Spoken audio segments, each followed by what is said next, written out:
Të mërkurën u mbajt konferenca e 5 e Muzeut të Bankës së Shqipërisë. Guvernatori Genseko theksoi rëndësinë historike dhe bashkëkohore të institucionit që drejton, duke përmendur se idetë për një bankë kombëtare u hodhën që në kohën e Ismail Qemalit, menjëherë pas shpalljes së pavarësisë në 1912. Ai theksoi se Banka e Shqipërisë ndër vite ka pasur një rol të pasvendësueshëm për ekonominë e vendit. Kjo ide e lindur në kohë trazirash në Ballkan është pjekur përgjatë një shekullit karakterizuar fillimisht nga paqëndrueshmëria, por edhe nga rindërtimi dhe reformat.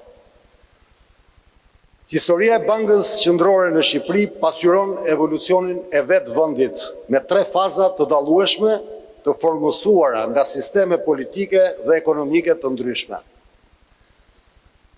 Megjithse pa vijimësi, përpjekja e parë për themelimin e një banke kombëtare u krye në vitin 1913, menjëherë pas shpalljes së pavarësisë. Ismail Qemal Vlora, babai i pavarësisë së shtetit shqiptar, e konsideronte krijimin e bankës si një institucion të dytë të rëndësishëm pas shtetit të ri, pas aktit të pavarësisë. Ambicia e Ismail Qemalit u realizua në vitin 1925 me themelimin e Bankës Kombëtare të Shqipërisë. Guvernatori nënvizoi se Banka e Shqipërisë është përpjekur vazhdimisht të afrojë politikat e saj me ato të Bashkimit Evropian si pjesë e përgatitjeve për integrimin e vendit në OBE.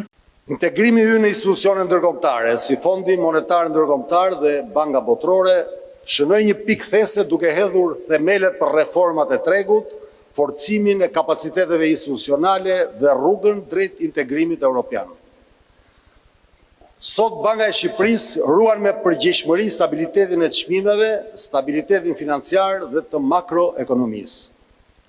Politikat e saj, bazuar në të dhëna, analiza dhe kërkime shkencore, janë të përafruara me praktikat më të mira ndërkombëtare dhe në funksion të shërbimit ndaj publikut.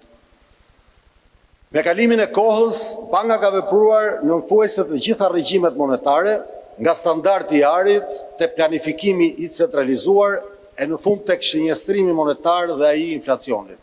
Rruga e Shqipërisë drejt integrimit në Bashkimin Evropian ka qenë një shtyllë kryesore e reformave institucionale dhe ekonomike.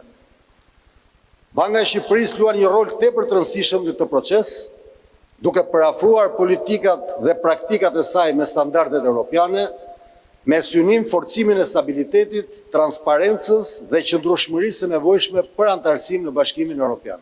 Banka e Shqipërisë u ndërtua fillimisht sipas modeleve të bankave europiane dhe gjatë historisë së saj bashkëpunoi me disa shtete përpara se të mbahej me forcat e veta.